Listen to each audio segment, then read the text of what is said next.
Pour ce premier chapitre, croissance et mondialisation depuis 1850, nous commencerons par analyser le sujet. Dans un premier temps, il nous faut définir les mots-clés. Donc nous voyons ici que le premier mot-clé du sujet est croissance, sous-entendu croissance économique, qui est en fait l'augmentation durable de la production globale d'une économie. La croissance économique se mesure grâce au PNB, c'est-à-dire le produit national brut. Deuxième mot-clé, la mondialisation. Il s'agit ici de l'échange généralisé entre les différentes parties de la planète.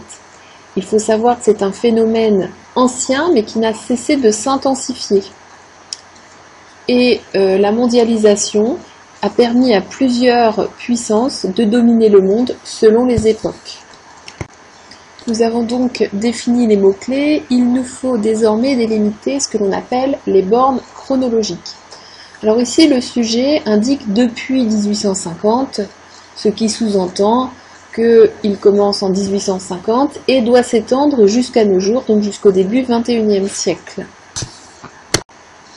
À partir de cette frise chronologique, nous constatons que la période qui nous concerne est en fait une succession de périodes de croissance et de crise économique.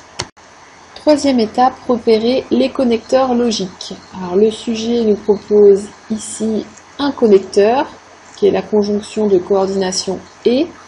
Il s'agit en fait tout au long du sujet de montrer les liens qui existent entre la croissance et la mondialisation.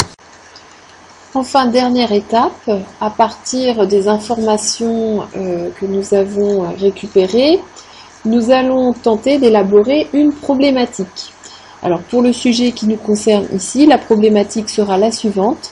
Quels sont les liens entre l'augmentation de la production et la multiplication des échanges à travers le monde depuis 1850 ? Nous avons donc terminé l'analyse du sujet.